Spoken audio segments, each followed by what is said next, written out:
सब पाওয়া যায় বলছে না বলছে না मैं चैलेंज करता हूं उस বৈজ্ঞানিক को ওই বৈজ্ঞানিকদেরকে আমি চ্যালেঞ্জ করি যদি মোবাইলে সব পাওয়া যায় তাহলে মোবাইলের কাছে আমি অ্যানসার চাই দেখি তোমরা কত ফাংশন তৈরি করেছো মোবাইলের কত ফাংশন তৈরি করতে পারো দেখি আমি মোবাইলকে বলবো এই মোবাইল আমাকে এনে দাও কিয়ামতের মাঠে আল্লাহ সুবহানাহু তাআলা আমার ডান হাতে আমলনামা দেবে না বাম হাতে আমলনামা দেবে আমি দুনিয়ায় এখন দেখতে চাই মোবাইল কি অ্যানসার দিতে পারবে পারবে পারবে যেহেতু পারবে না সেহেতু মোবাইল মানুষের ঈমান নষ্ট করার একটা যেন হাতিয়ার কোরআনের উপরে ঈমান যাতে না থাকে তার জন্য এই কথা বলে দিয়েছে যে মোবাইলে সব পাওয়া যায় আর আল্লাহ বলছেন সব পাওয়া যায় কোথায় সব পাওয়া যায় কোরআনের ভিতরে জোরে বলুন সুবহানাল্লাহ যেমন কোরআনের এক জায়গায় বলা হয়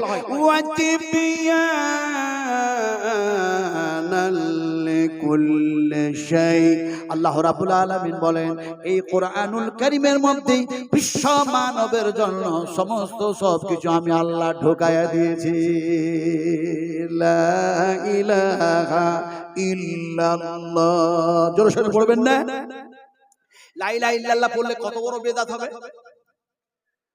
কত বড় বিদআত হবে এই নেকি হবে নেকি তো মোটেই লা ইলাহা ইল্লাল্লাহ পড়লেই কোরআন তেলাওয়াত করা হয়ে যাবে জোরে বলুন সুবহানাল্লাহ এই প্রথমে আমি যার জন্য বলেছি বুঝে সব কিছু করতে হবে না বুঝে আমদাদ আর অনুমানে যা কিছু করি সেটা ভুল হওয়ারই সম্ভাবনা থাকে ফলে লা ইলাহা ইল্লাল্লাহ যতবার পড়বেন কোরআন তেলাওয়াত করা হবে জোরে বলুন সুবহানাল্লাহ যেমন কোরআনের এক জায়গায় বলা হয় লা ইলাহা ইল্লা হুয়া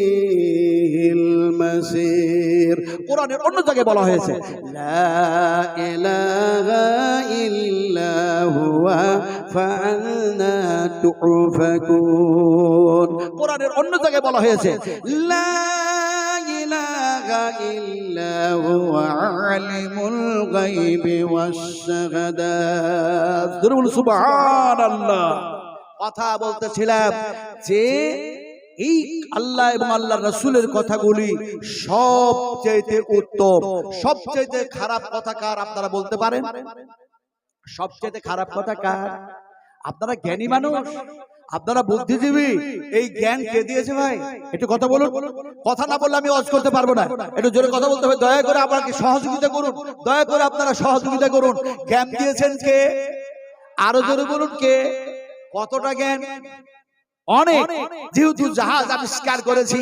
ট্রেন আবিষ্কার করেছি অগ্নি ক্ষেপণাস্ত্র আবিষ্কার করেছি অনেক কিছু বানিয়েছি আমরা অ্যাটম বম টাইম বম বানিয়েছি এই জ্ঞান কি কম জ্ঞান আল্লাহ বলছে এই জ্ঞান একেবারে তুচ্ছ নাথিং একেবারে অল্প জ্ঞান দিয়েছি এই জ্ঞানের খেলায় তোমরা নিজকে বড় পণ্ডিত ভাবছো ওয়ামা উতিতুম মিনাল ইলমি ইল্লা কালিলা আল্লাহ পাক বললেন জ্ঞান দিয়েছি যত সামান্য এই জ্ঞানের খেলায় তোমরা নিজের পাণ্ডিত্য দেখায়া ফখর আর গৌরব করো না জ্ঞান যত সামান্য জোরে বলুন সুবহানাল্লাহ ফলে এই যত সামান্য জ্ঞান দিয়ে একটু বলুন না সবচেয়ে ভালো কথা কার আল্লাহ শুধু আল্লাহ হায় হায় আল্লাহ এবং আল্লাহর রাসূলের সবচেয়ে ভালো কথা আমি বললেও হবে না আপনি বললেও হবে না রাসূল নিজেই যেন বলছেন ফা ইন্না খায়রাল হাদিস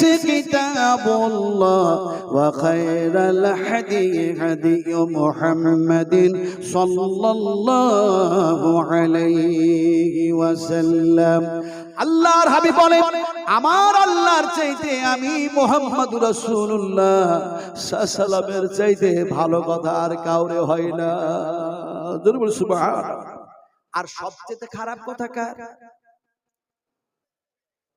কার আবু জাহেল এই নাম যে আবু জাহেল কত যে আবু জাহেল এখনকার যুগে আছে কথা বুঝেন কি রে আমি আবু জাহেলের বাড়ি দেখলাম রাসূলের যে জায়গায় জন্ম হয়েছে রাসূলের সেই বাড়ি দেখলাম রাসূলের বাড়ির গেটের সামনে গিয়ে দাঁড়ালাম জোরে বল সুবহানাল্লাহ কলিজা ভরে গেল আরে আমার নবী হাদিস পড়েছি ইন্ডিয়ার মাটিতে ভারতের মাটিতে এই জায়গায় দেখি না রাসূলের জন্ম কোন জায়গায় হয়েছে গেটের কাছে গেলাম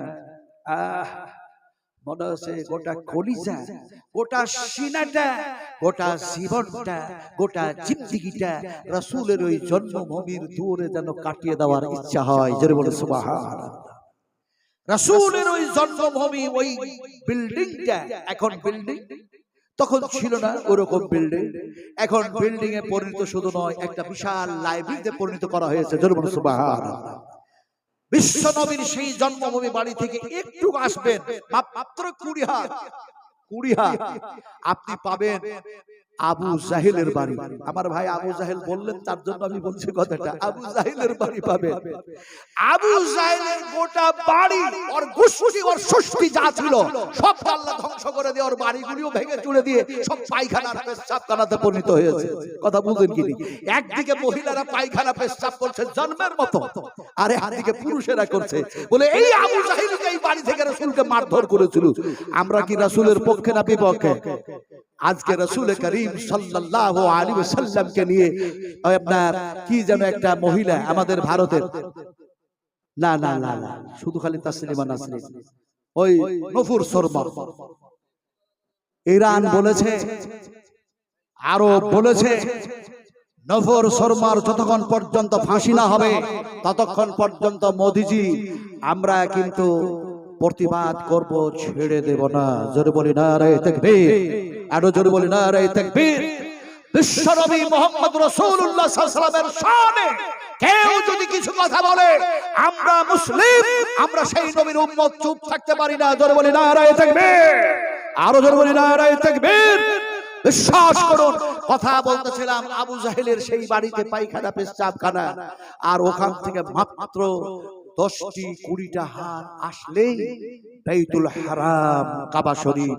আল্লাহর কসম খেয়ে বলি, আল্লাহর কসম খেয়ে বলি, আল্লাহ আল্লাহ আল্লাহ, আল্লাহর কসম, আল্লাহর কসম, যখন আপনি কাবার মধ্যে ঢুকে যাবেন দুনিয়ার কোনো চিন্তা, কোনো জ্ঞান আপনার কাছে থাকবে না আল্লাহ ছাড়া। জোরে বলুন সুবহানাল্লাহ। যখন আপনি ঢুকে যাবেন কাবার মধ্যে, বাইতুল হারাম শরীফের মধ্যে, দেখা যায় আপনি তওয়াফ করতেছেন, অত লম্বা ওয়াজ করব না, তওয়াফ কেন করতেছেন? এমনি করে দেখা যায় হাজরা সোয়াদ থেকে ঘুরে ঘুরে ঘুরে ঘুরে তওয়াফ করলেন। কাউরি আধা ঘন্টায় একটা চক্কর হলো, কাউরি 15 মিনিটে হলো, কাউরি 20 মিনিটে হলো, কাউরি যেন দেখা যায় 1 ঘন্টায় হলো। 7টা চক্কর দিতে দেখা যায় কাউরি 2.5 ঘন্টা সময় লেগে যায়, কাউরি যেন 3 ঘন্টা সময় লেগে যায়, কাউরি যেন 2 ঘন্টা সময় লেগে যায়। তওয়াফ করা হয়ে গেল, 7 বার চক্কর দেওয়ার পরে একটা তওয়াফ হয়ে গেল। বাস একটু যেন সামনে থেকে পিছনে এগিয়ে পিছনে আসলেন, পিছনে এসে ফাঁকা জায়গায় 2 রাকাত যেন নামাজ আদা করলেন। তারপরে দেখা যায় এমনি করে মাকাম ইব্রাহিমকে লক্ষ্য করে নামাজ পড়ে নিলেন। এবার দেখা যায় আপনি কি করলেন? খেজুর খেলেন আর আবে জমজমের পানি খেলেন। তারপরে সাফা মারওয়া, যেন ওর ভিতরে সাফা আর মারওয়া লম্বা করে দেখা যায় 1 বাই 1 রাস্তা করা আছে। এখন সাফা আর মারওয়া, ইন্নাস সাফা ওয়াল মারওয়াতা মিন শাইরিল্লাহ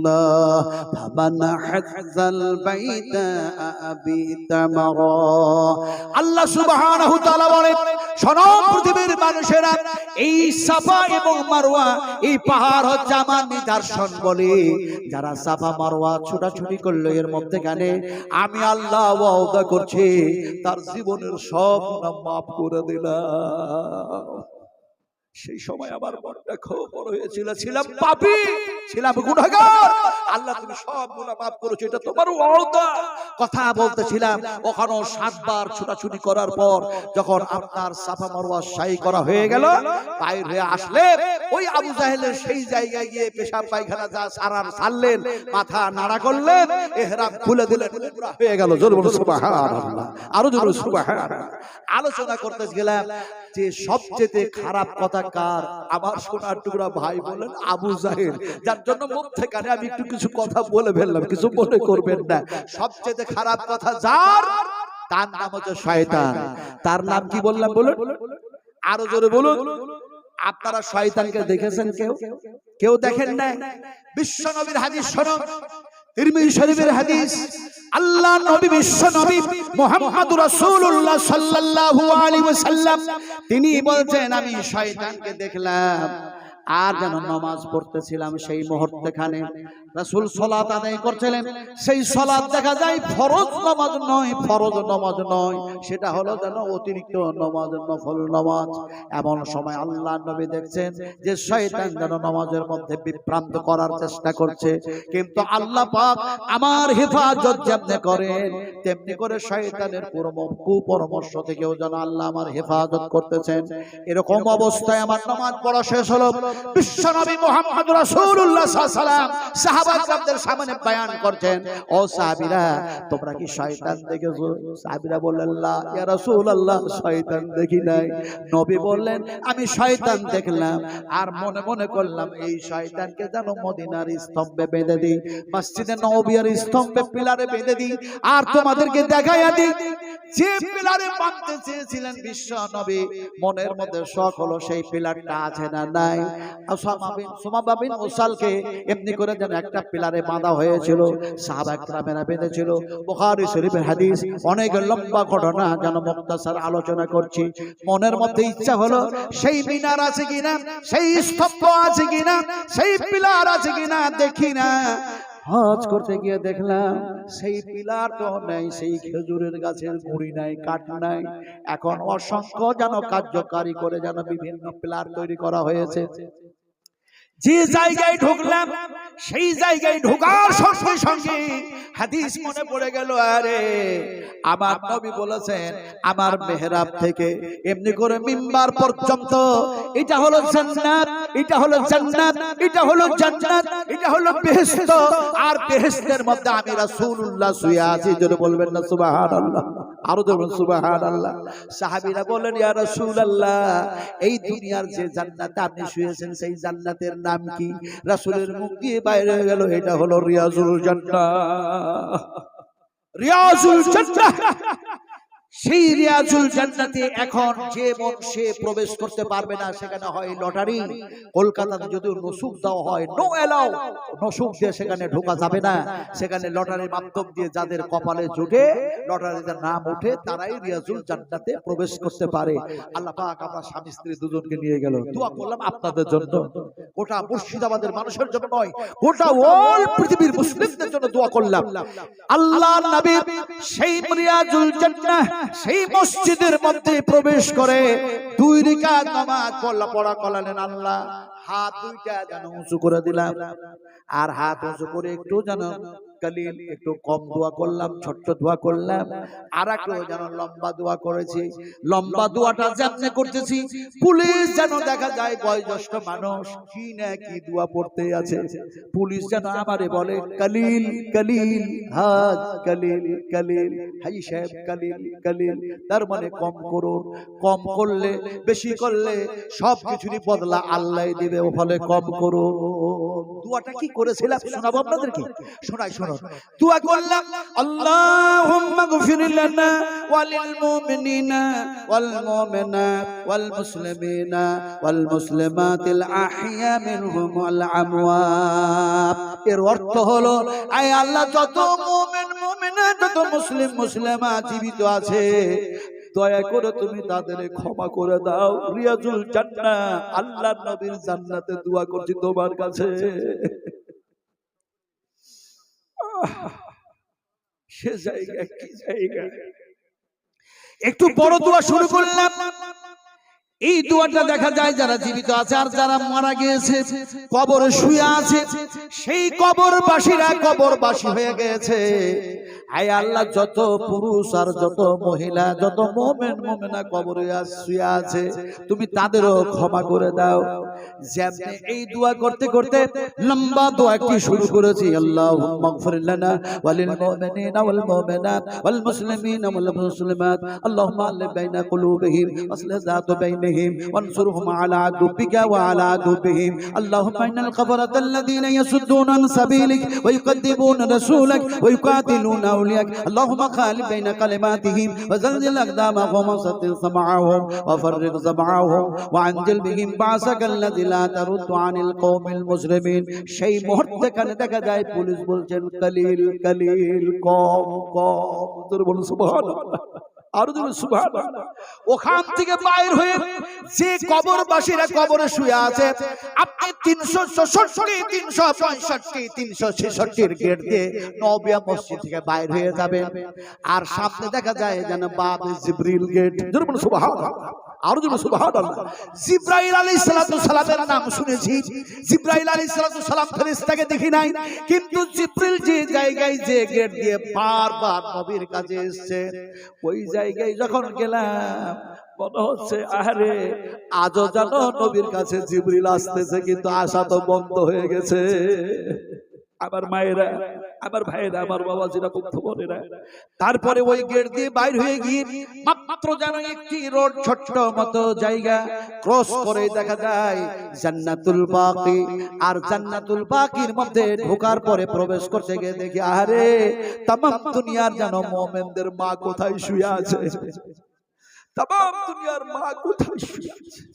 তার মানে হযরত আয়েশা সিদ্দিকা রাদিয়াল্লাহু তাআলা আনহার কবর খুঁজতে শুরু করলাম।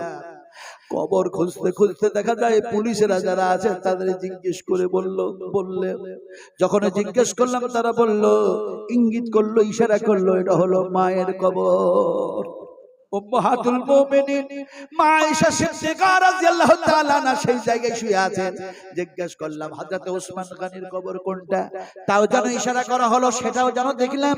শুধু তাই না, ওই জায়গায় জান্নাতুল বাকিয়ার মধ্যে 1000 নয়, 2000 নয়, 5000 নয়, 7000 নয়, 10,000 সাহাবীর কবর যেন সেখানে আছে। আল্লাহর নবীর হাদিস মনে পড়ে গেল, আর ইচ্ছা হলো সে সময় প্রকাশ করলাম, আয় আল্লাহ, আমার নবী যেন এই জান্নাতুল বাকিয়ার ব্যাপারে বলেছেন যে 70,000 জান্নাতুল বাকিয়া থেকে মানুষগুলি যখন উঠবে কিয়ামতের মাঠে যাবে, এই 70,000 মানুষগুলিকে জান্নাতুল বাকিয়া থেকে উঠে বেহিসাব আল্লাহ জান্নাতে ঢুকাইয়া দেবে। ইচ্ছা হলো আর ইন্ডিয়ায় যাব না, এখানেই থাকি, কবর এখানে হয়ে যাক। আলোচনা করতেছিলাম যে বিশ্ব নবী মুহাম্মদ রাসূলুল্লাহ সাল্লাল্লাহু আলাইহি ওয়াসাল্লাম বললেন, আমার আল্লাহর চাইতে, আমি নবীর চাইতে ভালো কথা আর কার হতে পারে? জোরে বলুন সুবহানাল্লাহ। আর সবচেয়ে খারাপ কথা যার, তার নাম হচ্ছে শয়তান। এবার স্তম্ভটা খোঁজার চেষ্টা করলাম, সেই খেজুর গাছের আর গদিটা নাই, মুড়িটা নাই, কাঠটা নাই। এখন দেখলাম যে বিশ্ব নবীর মেহরাব আছে। সুবহানাল্লাহ। রাসূল যে জায়গায় দাঁড়িয়েছেন, রাসূল যে জায়গায় পা দিয়ে দাঁড়িয়েছেন, সেই জায়গার সামনাসামনি হয়ে শুধু খুঁজতেছি রাসূল যখন দুনিয়া থেকে বিদায় নিচ্ছে, রাসূলকে কোন জায়গায় গোসল দেওয়া হয়েছে। আল্লাহর কসম দিয়ে বলি, যে জায়গায় গোসল দেওয়া হয়েছে সেই জায়গাটা চার কোণা হয়ে আছে, সবুজ ঘাসে দেখা যায়, সে যেন দেখা যায় সুন্দর করে সাজানো আছে। পুলিশ যেন চারিদিকে দাঁড়ায় আছে, কেউ যেন সেই জায়গায় গিয়ে বেয়াদবি করতে না পারে। কথাটা বলতেছিলাম, এমন সময় দেখা যায় সেই যেন স্তম্ভ পেলাম না, সেই জায়গায় যাওয়াও হলো না, কিন্তু বিশ্ব নবী মুহাম্মদ রাসূলুল্লাহ সাল্লাল্লাহু আলাইহি ওয়াসাল্লাম বলতে শুরু করলাম, আসসালামু আলাইকা ইয়া রাসূলুল্লাহ। নবীর সালাম দিতে হয় না, হয় না? এই হয় না, হয় না? পৃথিবীতে এমন কোন মুসলিম নেই, এমন কোন মুসলিমা নেই, এমন কোন মুসলমান নেই যারা এমনি করে নবীকে সালাম না দিয়া রাত দিন যেন গত করতে পারে, পারেই না। জোরে বলুন সুবহানাল্লাহ, পারেই না। তার মানে কেমন করে নবীর সালাম দেওয়া হয়? শোনো, ওখানকার সালাম দেওয়ার কাঠামো সিস্টেম আলাদা, কিন্তু আমরা যে মুসলমান গোটা পৃথিবীর নবীকে সালাম জানাই।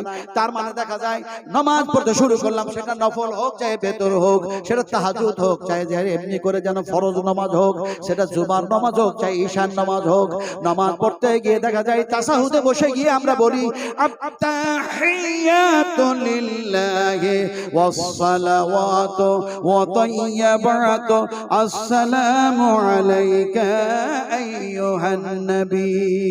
বলি না, বলি না, বলি না, বলি না?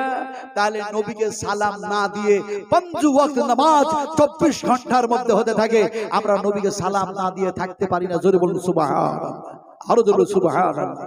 রাসূল বললেন, ও আমার সাহাবীরা, শয়তান দেখলাম, বাঁধার ইচ্ছা করলাম।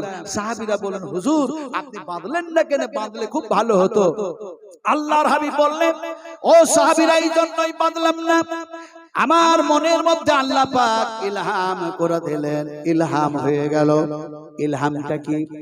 ইলহামটা এটাই হয়ে গেল যে হযরতে সুলাইমান আলাইহিস সালাতু সালাম বলেছিলেন, হে আল্লাহ, তুমি আমাকে এমনি করে জিন আমার তাবে করে দিয়েছো, হাওয়া বাতাস তাবে করে দিয়েছো, যে মুজিজা আমাকে দিয়েছো আর কাউকে দিও না। কিন্তু আল্লাহ সুবহানাহু তাআলা সমস্ত নবীদের মুজিজা, সমস্ত নবীদের গুণাগুণ গুণাবলী এক জায়গায় একত্রিত করে বিশ্ব নবী মুহাম্মদ রাসূলুল্লাহ সাল্লাল্লাহু আলাইহি সাল্লামকে দান করে দেওয়া হয়েছিল। নবী বললেন, সাহাবীরে, আমি চাইলে বেঁধে দিতে পারতাম শয়তানকে আর দেখায়া দিতে পারতাম, কিন্তু হযরতে সুলাইমানের দুয়ার দিকে লক্ষ্য করে তার সম্মানার্থে যেন শয়তানের যেন বাঁধলাম না। জোরে বলুন সুবহানাল্লাহ, আরো জোরে সুবহানাল্লাহ। কথাটা বলতেছিলাম, সবচেয়ে ভালো কথা আল্লাহ এবং আল্লাহর রাসূলের, আর সবচেয়ে খারাপ কথা এবার বলতে পারেন কিনা দেখি? সবচেয়ে খারাপ কথা শয়তান। এবার এটা দলিল দিলাম, এবার যুক্তি দিই। শয়তানের কথা যে খারাপ বুঝবো কি করে? একটু বুঝাই আপনাদেরকে, বুঝুন ভালো করে। যে একজন পেশেন্ট, একটা অসুস্থ মানুষ এক ডাক্তারের কাছে গিয়েছে, গিয়ে বলল, স্যার স্যার, আমি হেভি অসুস্থ মানুষ, আমাকে ভালো করে ট্রিটমেন্ট করুন, ভালো করে ট্রিটমেন্ট করে আমার রোগ সারার ব্যবস্থা করুন স্যার। ডাক্তার বেডে শুইয়া দিয়া তার সব কিছু দেখা যায়, প্রেসার মাপ করা থেকে শুরু করে ওপর সব দেখলো। কথা বুঝেন কি? ডাক্তার বলল, বাবা, তোমার শরীরের ওপর দিক থেকে যা ফাংশন গুলি আছে তা দেখলাম, এই দাও ঔষধ দিলাম, অসুখ সারবে, তবে ভিতরে যে তোমার পার্টস গুলি আছে, লিভার থেকে শুরু করে আর ওইগুলো কিন্তু দেখা হলো না। ফলে তুমি অমুক দিন অমুক তারিখে মল আর মূত্র নিয়ে এসো। ডাক্তার বলল, মল আর মূত্র নিয়ে এসো। এখন ঔষধ আর প্রেসক্রিপশন নিয়ে বাড়ি চলে গেছে। বাড়িতে গিয়ে দেখা যায়, বাড়িতে যেমনে যাওয়া ওর স্ত্রী বলছে, ওষুধ নিয়ে আসলে, প্রেসক্রিপশন, ডাক্তার দেখালে সব, এই মাটির নতুন ভাঁড়টা কেন কিনে নিয়ে এসছো? মাটির ওই যে মিষ্টির ভাঁড়গুলো হয় না, বলছে এইটা কেন কিনে নিয়ে এসছো? তোর স্ত্রীকে ও বলছে, তুই বুঝিস না রে, বুঝিস না, তোর বুদ্ধি কম, তোর বুদ্ধি কম। এমন সময় মহিলাটা শিক্ষিতা মেয়ে স্বামীকে বলল, আমি বুঝি না, এটা কেমন কথা? তোমার সংসারের সমস্ত কাজগুলি করি, বুঝেই করি, না বুঝে করলে তুমি তো মারবে, শাসন করবে, ফলে বুঝেই তো করি। আর তুমি নতুন ভাঁড় কিনে নিয়ে আসলে মাটির, এটা কি বুঝি না, না বুঝে কি তোমারে প্রশ্ন করেছে? এমন সময় স্বামী যেন বলল, কুল হাল ইয়াস্তাবিল্লাযীনা কুল হাল ইয়াস্তাবিল্লাযীনা ইয়া'লামুনা ওয়াল্লাযীনা লা ইয়া'লামুন। শিক্ষিত মানুষ আর অশিক্ষিত মানুষ কখনো সমান হয় না। স্ত্রীকে বললেন, তুমি বুঝে বলো, তোমার বুদ্ধি তো কম, তোমার বুদ্ধি তো কম, তোমার বুদ্ধি তো কম। যেমনি বলা তেমনি দেখা যায় স্ত্রী যেন বলল, কেমনে আমার বুদ্ধি কম? স্বামী সে সময় বলল, মুহাম্মদ রাসূলুল্লাহ সাল্লাল্লাহু আলাইহি সাল্লাম একদিন মা আয়েশাকে বলছেন, আয়েশা, তোমাদের বুদ্ধি কম। বুখারী শরীফের হাদিস বয়ান করছি, বিশ্বাস করুন, আমি একটিও কোনো হাদিস এরকম বয়ান করি না যে হাদিসটা যায়ীফ অথবা যেন মাউযু অথবা দুর্বল ইত্যাদি। আপনাদের সামনে সেই হাদিস এই জন্যই বয়ান করছি, শুধু আপনারা শুনেন না, আল্লাহর কসমকে বলে আমার ঘরে দুইটা ফেরেশতা আছে, তারা লিখতেছে। লিখছে না? লিখছে না? এই লিখছে না? লিখছে না? আমি মুখ দিয়ে যা কিছু বলছি ফেরেশতাটা লিখতেছে। মা ইয়ালফিযু মিন কওলিন ইল্লা লাদাইহি রাকীবুন আতীদ। সুবহানাল্লাহ। কোন একটু জোরে বলি সুবহানাল্লাহ। আলোচনা করছিলাম, মা আয়েশাকে বলছেন, আল্লাহর রাসূল, আয়েশা, তোমাদের বুদ্ধি কম। আয়েশা বলেন, ইয়া রাসূলুল্লাহ, 500 হাদিসের আমি হাফেজা, কেমনে বুদ্ধি কম? আল্লাহর হাবিব বলেন, আয়েশা রে, এই কথা বলেছি বলে মনটি খারাপ করার কোনো কারণ নাই। শোনো, তোমাদের বুদ্ধি কেন কম আমি নবী বলে দিই। একটি যদি কোনো মানুষের কোনো কারণে যদি সাক্ষীর প্রয়োজন পড়ে, পুরুষগুলি দিবে যেন দেখা যায় একটা সাক্ষী, আর মেয়েরা যদি সাক্ষী দেয় একজন হবে না, মেয়েদের যেন বুদ্ধি কম, তার জন্য ডবল লাগবে সাক্ষী। এটাই হলো প্রমাণ তোমাদের বুদ্ধি কম। দুর্বল সুবহানাল্লাহ। মায়েশা নীরব হয়ে গেলে, এখন ওই অসুস্থ মানুষটা যখন বলেছে, তার স্ত্রীও যেন নীরব হয়ে গেছে, কিছু বলে না। খাওয়া দাওয়া হয়ে গেল। এবার দেখা যায় যেন যে তারিখে ডাক্তারের কাছে যাবে মল আর মূত্র নিয়ে, সেই সময় যেন তার স্বামীটা, ওই অসুস্থ মানুষটা টয়লেটে বসে বসে চিন্তা করে, ডাক্তার তো পরিমাণটা বলে দেয় না, একটু নিয়ে এসো কিংবা আর একটু এতটা নিয়ে এসো, পরিমাণটাই বলে দেয় নাই। এখন যদি আমি একটু একটু করে পেশাব আর একটু পায়খানা যদি নিয়ে যাই, ডাক্তার যদি বলে আর একটু লাগবে, তো পাবো কোথায়? অত টেনশনে পড়ার দরকার নাই। ও এখন টেনশন ফেনশন সব বাদ দিয়ে যতটা পায়খানা হয়েছে ওই মিষ্টির ভাঁড়ে যে মাটির ভাঁড় ওতে ভরেছে, আর পেশাব যতটা হয়েছে বোতলটাতে ভরেছে, মুখটা লাগাইয়া দিয়েছে।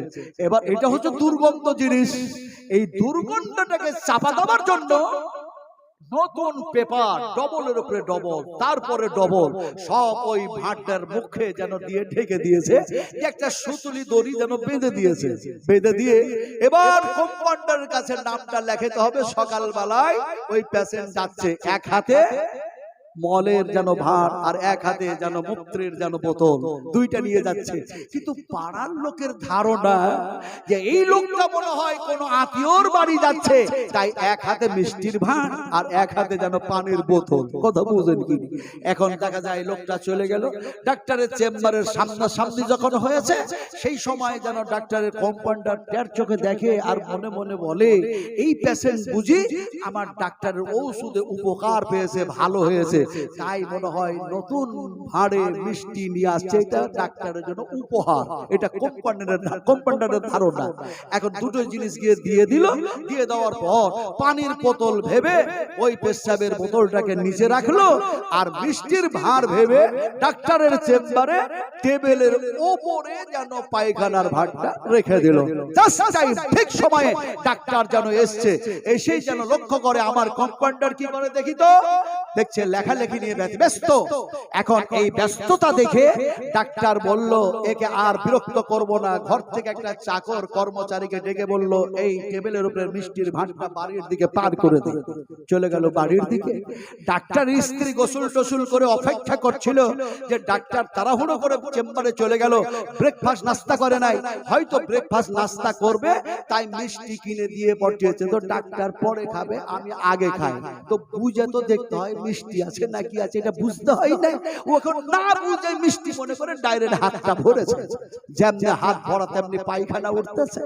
এখন ডাক্তারের স্ত্রী চেম্বারে এসে বলল, তুমি ডাক্তার না ফাক্তার?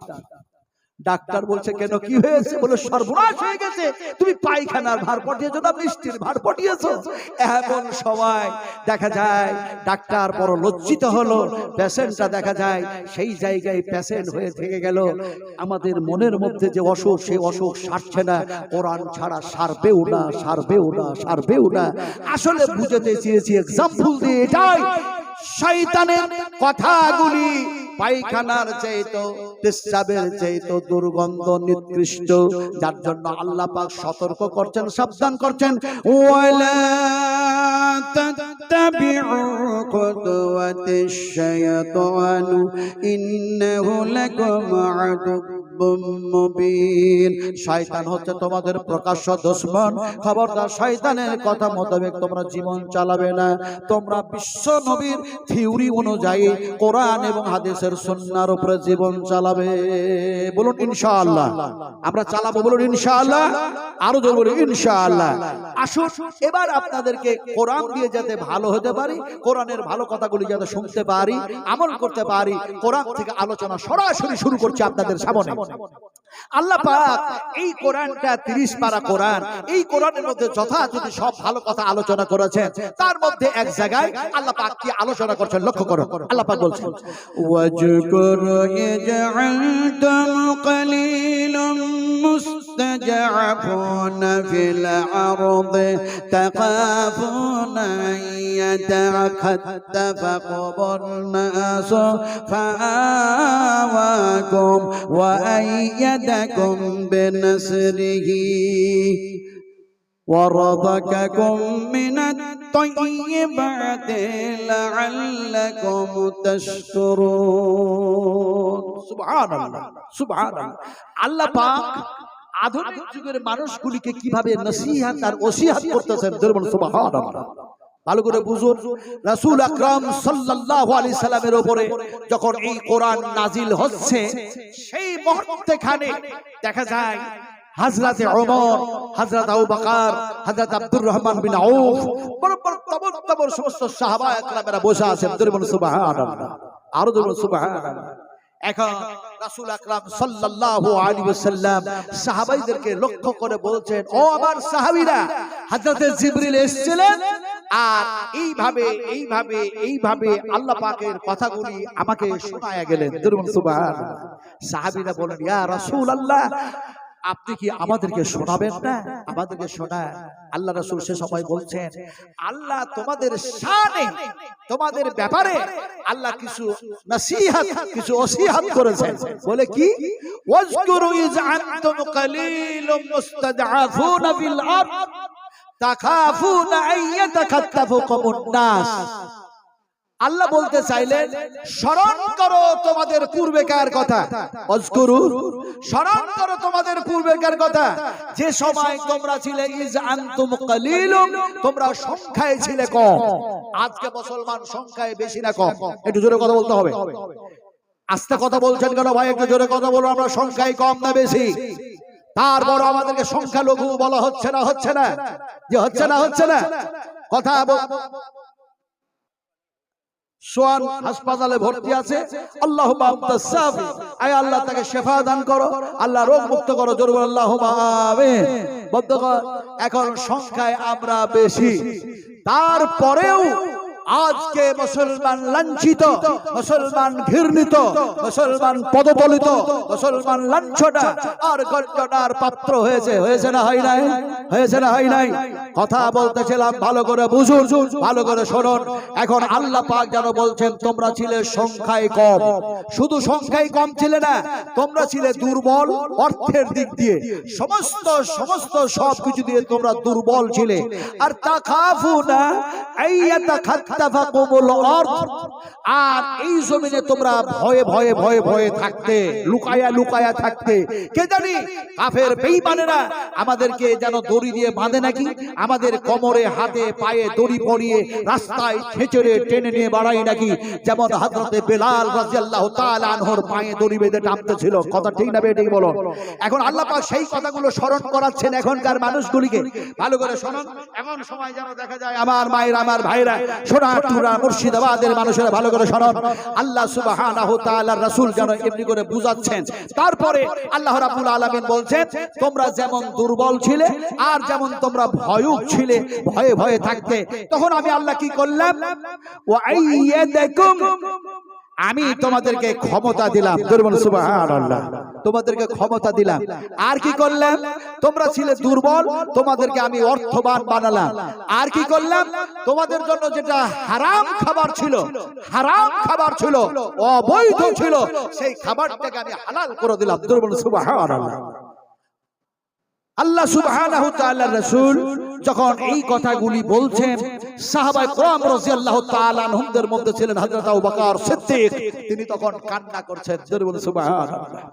হযরত আবু বকর কান্না করে বলে, আহারে, আমার প্রিয় নবীকে যখন দেখা যায় কাফের বেঈমানেরা লাঞ্ছিত করে, ঘৃণিত করে, পদদলিত করে, যে সময় দেখা যায় নবীরে মারধর করে, সে সময় কেউ ছিল না তার পাশে।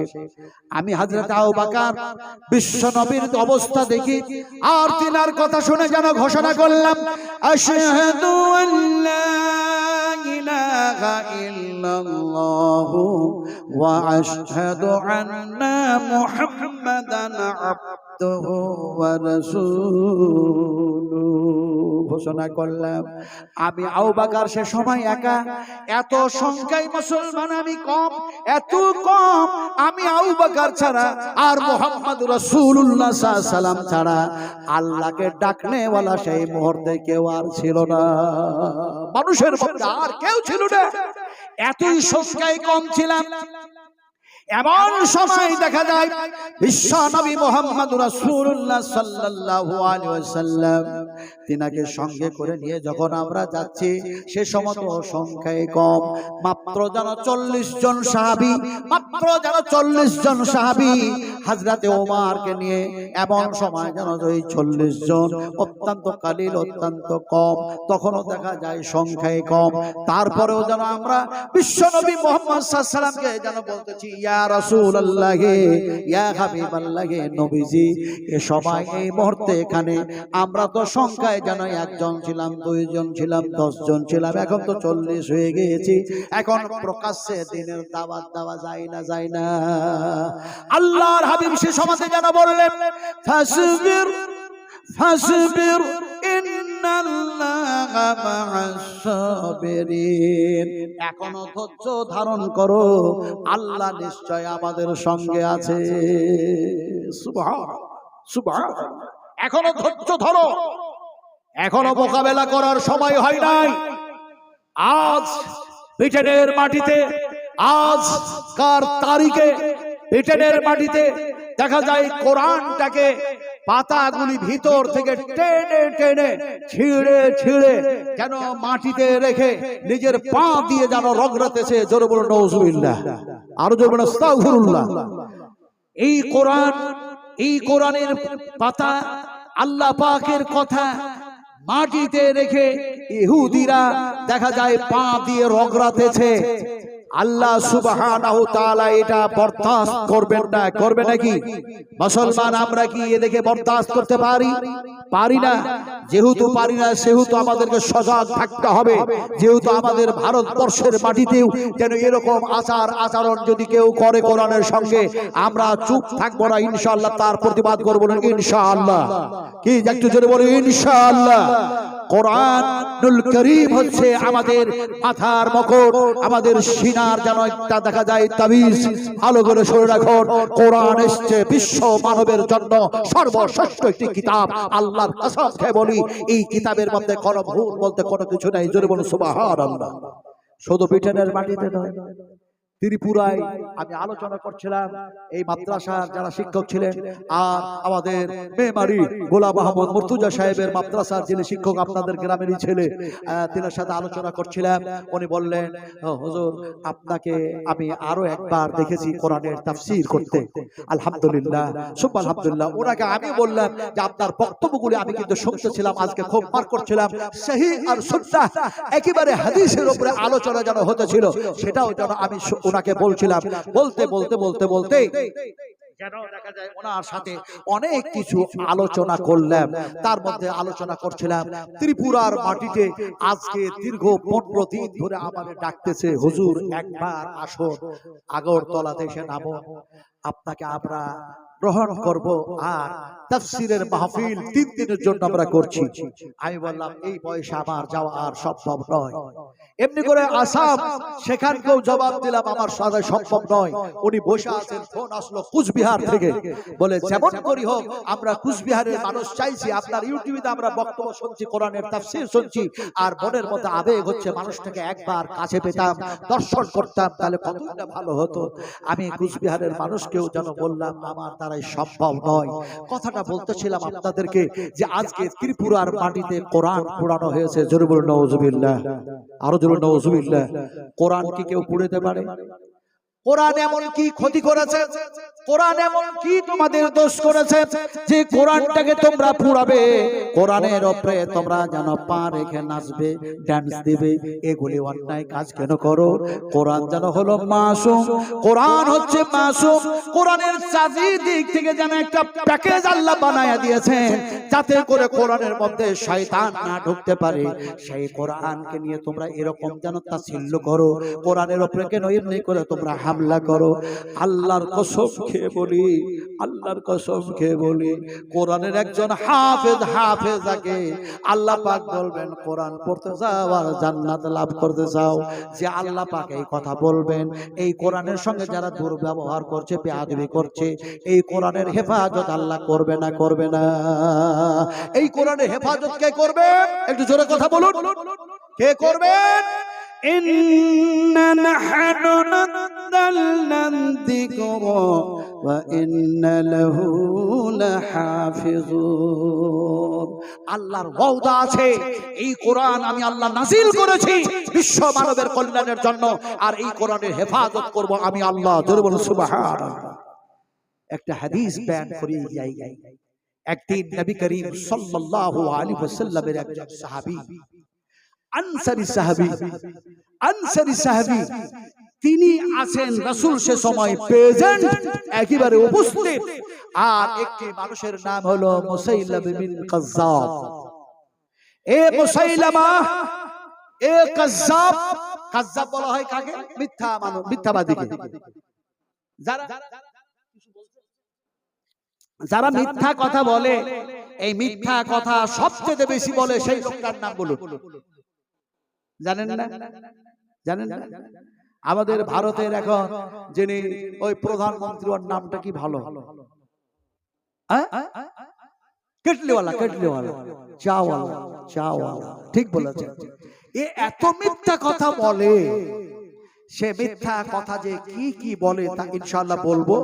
এখন বর্তমানে মিথ্যা কথা বলছে, সে মিথ্যা কথা এটাই বলতেছে যে মাদ্রাসাগুলি বন্ধ করে দিতে হবে, মুর্শিদাবাদের মানুষ জোরে জবাব দিতে হবে। নবীর মাদ্রাসা বন্ধ করতে চান না করতে চান? একটু জোরে আওয়াজ হবে না? নবীর মাদ্রাসা করতে চাই না ভাঙতে চাই? আজ তারা সুপ্রিম কোর্ট থেকে আইন পাস করতে গিয়ে লাঞ্ছিত, ঘৃণিত, পদতলিত হয়েছে। বর্তমানে সুপ্রিম কোর্টের যিনি মেন জজ, তিনি বলেছেন লেখাপড়া বন্ধ করা যাবে না, বন্ধ করা যাবে না। জোরে বলি আলহামদুলিল্লাহ, আর একটু জোরে বলি আলহামদুলিল্লাহ। তাতে আরএসএস, তাতে বিজেপির নেতাদের মাথা শুধু খারাপ হয় নাই, মুখটা শুকনো হয়ে গেছে। বলেছেন যে কোন ধরনের লেখাপড়া নষ্ট করা যাবে না, লেখাপড়াটা আপন আপন একটা অধিকার আছে। জোরে বলি আলহামদুলিল্লাহ, আর জোরে বলি আলহামদুলিল্লাহ। কিন্তু তারা বন্ধ করতে চাইছে যে কোরআন দিয়ে যেন আতঙ্কবাদ, সন্ত্রাস তৈরি করা হচ্ছে, কোরআন দিয়ে যেন এমনি এমনি করে যেন খারাপ মানুষ তৈরি করা হচ্ছে। আল্লাহর কসমকে বলছি, কোরআন যদি না আসতো, পৃথিবীর কোন মানুষ সঠিক পথ খুঁজে পেত না। জোরে বলো সুবহানাল্লাহ। সঠিক পথ এটা বুঝাবো কেমন করে? সঠিক পথ বুঝাই এমনি করে একটা বুখারী শরীফের হাদিস দিয়ে। আমি কিন্তু সেই হাদিসটা ভুলে যাই নাই, ওই যে মুসাইলামা বিন কাজ্জাব, আমি সেই হাদিস ভুলে যাই না, আমি বলবো। কিন্তু আপনাদেরকে এখানে বুঝি, রাসূল আকরাম সাল্লাল্লাহু আলাইহি সাল্লাম একটা যেন সোজা দাগ টানলেন, দাগ এমনি করে একটি দাগ দিলেন, আর এমনি করে ডাকটা দেওয়ার সাথে সাথে সাহাবা একরাম বললেন এটা হলো হাযা সিরাতুন মুস্তাকিম, এটা হলো সোজা পথ। এই পথ দিয়ে যারা চলবে তাদের গন্তব্যস্থল যেন জান্নাত হবে। আর তারপরে যেন এই দেখা যায় এই দিকে এই দিকে এই দিকে এই দিকে ডান দিকে বাম দিকে যেন দাগ টানলেন। এই দাগগুলি টেনে দেওয়ার পর আল্লাহর হাবিব বলেন এইগুলি হলো শয়তানি পথ, এইগুলো হলো টেড়া পথ, এইগুলি হলো বেকা পথ। এই পথ দিয়ে যারা জীবন বাস্তবায়ন করবে তাদের গন্তব্যস্থল যেন দেখা যায় যেন জাহান্নাম হয়ে যাবে। এখন দেখা যায় আল্লাহর নবী মুহাম্মদ রাসূলুল্লাহ সাল্লাল্লাহু আলাইহি ওয়াসাল্লাম বুঝাতে চাইলেন সোজা পথে যদি যেতে হয় তাহলে কোরআন মেনে নিতে হবে, কোরআন দিয়ে জীবন বাস্তবায়ন করা লাগবে। সুবহানাল্লাহ। এখন সোজা পথে যারা চলেছিল তাদের মধ্যে একজন আনসারী সাহাবী, তাকে ধরলো মুসাইলামা বিন কাজ্জাব, ধরলো। আর ধরার পরে সে বড় যেন ছিল টাকাওয়ালা পয়সাওয়ালা, তার কাছে লোকজন প্রজা অনেক কিছু।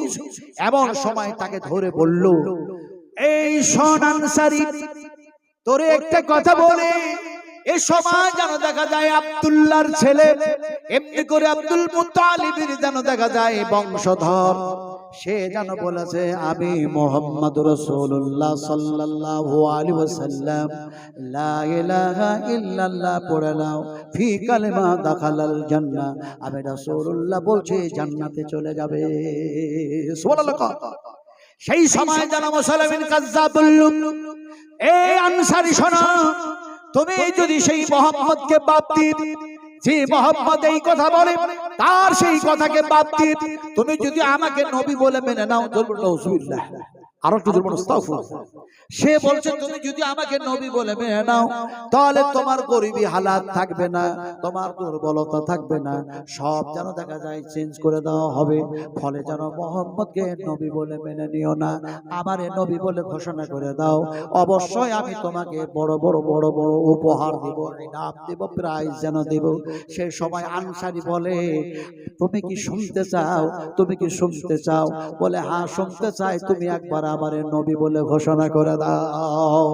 সেই আনসারী সাহাবী বলছে আমি ঘোষণা করছি, তাহলে শুনে নাও, লা ইলাহা ইল্লাল্লাহু মুহাম্মাদুর রাসূলুল্লাহ।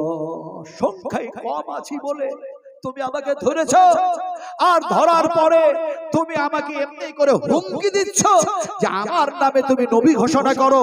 আমি সেই রাসূলকে বাদ দিয়ে আমার শরীরের সব রক্ত যদি দিতে হয়, সব ব্লাড গুলি যদি দিতে হয়, সব কিছু দিয়ে দিব, বিসর্জন করে দেব। তারপরও যে নবীর ঠাঁই দিয়েছে আমার সিনার মধ্যে, আমার জায়গার মধ্যে, আমার প্রাণের মধ্যে, আমার জানের মধ্যে, সেই জায়গা থেকে আমি মুহাম্মদুর রাসূলুল্লাহ সাল্লাল্লাহু আলাইহি ওয়াসাল্লামকে বাদ দিতে পারবো না। যেমনি বলা তেমনি তাকে কোমরে দড়ি পরিয়ে, ওই যে আল্লাহ পাক বলছে তোমরা সংখ্যায় কম ছিলে, এমন সময় কোমরে দড়ি পরিয়ে তাকে আনা হলো।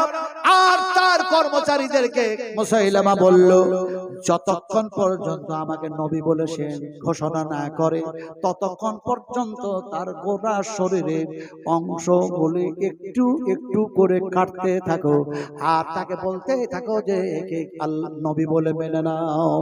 যদি নবী বলে মেনে নেয় অবশ্যই তাকে রিহা করে দিও, ছেড়ে দিও। আর যদি নবী বলে না মানে, গোটা শরীরটাকে টুকরো টুকরো টুকরো টুকরো করে দিও, তারপরও তাকে যেন জীবিত থাকতে না দেওয়া হয়। অর্ডার দিয়ে দিল। এমন সময় যেন দেখা যায়, এমনি করে দেখা যায় এই আঙুলটুকু কাটলো, আবার এইটা কাটলো, আবার এইটা কাটলো, প্রতিটা জয়েন্ট আর জয়েন্ট, জয়েন্টের উপরে জয়েন্ট কাটতে কাটতে কাটতে কাটতে 300 যখন 60 টুকরা করা হচ্ছে, অন্য রাওয়াইতে এসেছে 300 টুকরা যখন করা হচ্ছে, শেষ টুকরোটুকু ছিল, শেষ টুকরোটুকু ছিল যেন দেখা যায় তিনার যখন মন্ড, তিনার যেন গলাটা যখন তরবারি রেখে যখন কেটে দেওয়া হচ্ছে, সেই সময় বলছে এখনো বল, পা কাটা মানুষ যেন থাকতে পারবি, হাত কাটা মানুষ যেন থাকতে পারবি, কিন্তু এখনো যদি না বলিস যে এমনি করে মুসাইলামা আছে আমাদের শেষ নবী, যদি এই কথা না বলিস তাহলে পরে জীবনটাই যেন থাকবে না। এমন সময় ওই মুহূর্তখানেও যেন দেখা যায় গোটা শরীর দিয়ে যেন রক্ত পড়তেছে। আনসারী মানুষটা সে সময় যেন বলতেছে লা ইলাহা ইল্লাল্লাহু মুহাম্মাদুর রাসূলুল্লাহ। যেমনি বলেছে তেমনি যেন মুন্ড, তেমনি তার গর্দন থেকে যেন মাথাটা উচ্ছেদ করে দেওয়া হলো। এদিকে বিশ্ব নবী মুহাম্মদুর রাসূলুল্লাহ সাল্লাল্লাহু আলাইহি সাল্লাম যেন ঘোষণা করে দিলেন, আল্লাহর হাবিব যেন বললেন, কুল, আল্লাহ পাক যেন বলেছেন নবীকে, নবীজি এ সময় যেন তুমি বলে দাও, এ সময় তুমি ঘোষণা করে দাও, আর দেরি করো না, আর দেরি করো না, এ সময় তুমি ঘোষণা করো, কুল ইয়া আইয়ুহান নাস ইন্নী রাসূলুল্লাহি ইলাইকুম জামিয়া। হে মানুষ সকল, হে মানব জাতি, ও পৃথিবীর মানব গোষ্ঠী, ভালো করে শুনে রাখো, ইন্নী আমি রাসূলুল্লাহ, আমি আল্লাহর নবী, আল্লাহর রাসূল, ইলাইকুম জামিয়া, আমি সকলের পক্ষে সকলের জন্য আল্লাহ পাক আমাকে রাসূল করে মাহবুস করেছেন। জোরে বলুন সুবহানাল্লাহ।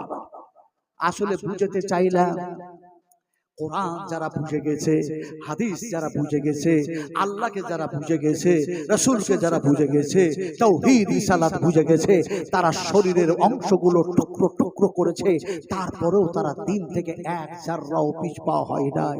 আজকে মাদ্রাসা, বিশাল এক মাদ্রাসা, রাত্রে অনেক বেশি হয়ে যাচ্ছে, কথা বলতেছিলাম, আমি মুসাফির মানুষ, আপনাদেরকে কথা বলছিলাম, এখানে কেউ একজন আছেন যদি বলেন যে নিয়তটা আগে করুন, যদি বলেন যে হুজুর আপনি ওখানে গেলেন তো কি কি নবীর দেখলেন, আমি যেটা সবচেয়ে আশ্চর্য জিনিস দেখেছি, বিশ্বাস করুন যে আশ্চর্য জিনিসটা দেখেছি সেইটা বর্ণনা করার আগে, বর্ণনা করার পূর্বেই আপনার আগে নিয়ত করলেন সমস্ত মানুষ, এখানে আমার মায়েরা, বোনেরা, ভাইরা, বাবাজিরা, এই নিয়তটা করুন, নবীজি আপনাকে দেখি নাই, আল্লাহ আপনাকেও দেখি নাই, আপনার জান্নাতও দেখি নাই, জাহান্নামও দেখি নাই, শুধু বিশ্ব নবী মদিনায় মানবমরাই শুয়ে আছেন, তিনার হাতের পানি পান করে জান্নাতে যাব, তাই নবীর মাদ্রাসা, নবীর ফ্যাক্টরি, নবীর ইদারা দেখতেছি, ফলে এই নবীর মাদ্রাসায় আমি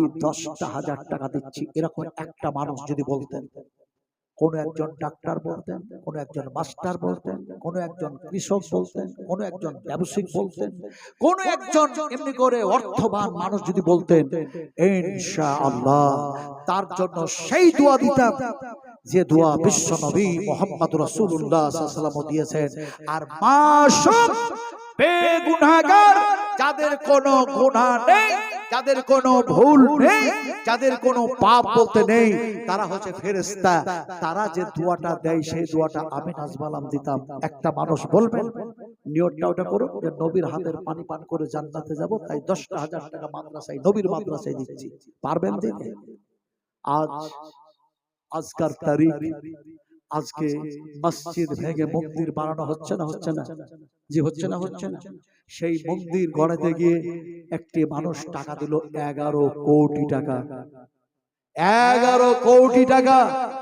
আর আমার মাদ্রাসা দারুল উলুম, বিশ্বাস করুন, বিশ্বাস করুন, যে দারুল উলুম দেওবন্দে আজকে দেখা যায় এমনি করে 100 নয়, 200 নয়, 400 নয়, 500 নয়, 800 নয়, 1000 নয়, 1200 নয়, 1500 নয়, আজকে 1700 তারও বেশি সেই মাদ্রাসায় আজকে স্টাফ আছে, শিক্ষক আছে, জোরে বলেন আলহামদুলিল্লাহ। সেই দারুল উলুম দেওবন্দকে বন্ধ করার চেষ্টা করছে গভর্নমেন্ট। আজ যদি মাদ্রাসা বন্ধ হয়ে যায়, আমার মায়েরা, আমার আব্বাজিরা, কারি পাওয়া যাবে না, কোরআনের হাফেজ পাওয়া যাবে না, ইমাম পাওয়া যাবে না, এমনি করে কোরআন তেলাওয়াতকারী পাওয়া যাবে না। যার জন্য রাসূল কারীম সাল্লাল্লাহু আলাইহি ওয়াসাল্লাম বলেছেন, গোটা পৃথিবীর মানুষগুলির মধ্যে, গোটা জমিন, পৃথিবীর জমিনের উপরে দেখা যায় মুসলমান প্রথমে ছিল যদিও কম, কিন্তু গোটা পৃথিবীতে দেখা যাবে শুধু মুসলিম আর মুসলিম, মুসলিম আর মুসলিম, মুসলিম আর মুসলিম। একজন সাহাবী বলেন, ইয়া রাসূলুল্লাহ, এখন তো আমাদের সংখ্যা বেশি হয়েছে, যখন কম ছিল তখন মার খেয়েছি, আর তো মার খাই না, এখন সংখ্যা বেশি হয়েছে। রাসূলুল্লাহ বললেন, এর চাইতে বেশি সংখ্যায় বেশি হবে মুসলমান। সমীক্ষাকারীরা নবীর এই হাদিসের উপরে সমীক্ষা করে বলছে, সারা পৃথিবীতে 50 বছর, এমনি করে 2050 সাল পূর্ণ হবে, আর গোটা পৃথিবীতে মুসলিম ছাড়া আর কেউ থাকবে না। সমীক্ষাকারীরা বলছে মুসলিমদের সংখ্যা সবচেয়ে বেশি হয়ে যাবে। জোরে বলেন আলহামদুলিল্লাহ, আর জোরে বলেন আলহামদুলিল্লাহ। এখন আল্লাহর নবী সেই সময় কি বলছেন, ও সাহাবীরা, মুসলিমদের সংখ্যা বেশি হবে, গোটা পৃথিবীতে মুসলিম বাস করবে, আর তারা দাবি করবে আমরা মুসলিম, কিন্তু তারা আমল করবে না। লিমা তাকুলুনা মা লা তাফআলুন, তারা আমলকারী হবে না, তারা হবে যেন দেখা যায় খেয়ানতকারী। আল্লাহ নবী বিশ্ব নবী বলছেন সেই সময় কি হবে শোনো, সেই সময় কি হবে শোনো।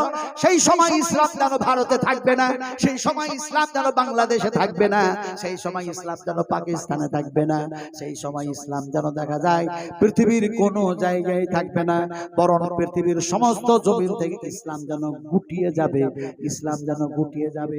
তালাই যেমন গুটানো হয়, তালাই যেমন গুটানো হয়, তেমনি করে গুটিয়ে যাবে। আর ইসলাম দ্বীন তাওহীদ সেগুলি গুটিয়ে যেন আমি মুহাম্মদ রাসূলুল্লাহ সাল্লাল্লাহু আলাইহি সাল্লাম মদিনায় আছি, আমার কাছে এসে সব যেন জমা হয়ে যাবে। বুখারী শরীফের হাদিস। শুধু এই কথাই শুধু না, আল্লাহর নবীর হাদিসটাকে এক্সাম্পল দিয়ে বোঝানো হয়েছে। একটি সাপ যেমন দেখা যায় চড়াট করে বিভিন্ন জায়গায়, তারপরে সাপ নিজের দরে এসে নিজের গর্তে এসে যেমন ঢুকে যায়, মুসলমানের সংখ্যা হবে বেশি, ইসলাম না মানার কারণে গোটা ইসলামটাই যেন দেখা যায় মদিনায় এসে জমা হয়ে যাবে। ফলে একজন বাড়তে মুজাহিদ হবে না 10,000 টাকা। আপনারা এর আগে 10,000 দিয়েছেন, 5,000 দিয়েছেন।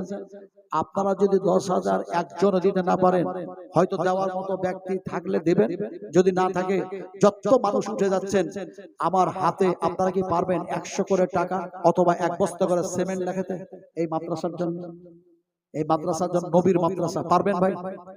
100 করে টাকা। কাফনের কাপড়ের দাম নয়। শহীদ হয়ে গেলেন, মৃত্যু মুখে পতিত হয়ে গেলেন, দেখা যায় সেই মানুষটা আল্লাহর পথে জান দিয়ে দিলেন, তারপরও তার কাফনের কাপড় জোটে না। নবীর কাছে গিয়ে দরখাস্ত করা হলো, ইয়া রাসূলুল্লাহ, ওইখানে দেন, ওই জায়গায় দেন, ইয়া রাসূলুল্লাহ, এমন সময় এমন একজন আপনার সাহাবী শহীদ হয়ে গেল, দ্বীনের জন্য, ইসলামের জন্য রক্ত দিয়ে দিল, তারপর তার কাফনের কাপড় জোটে না।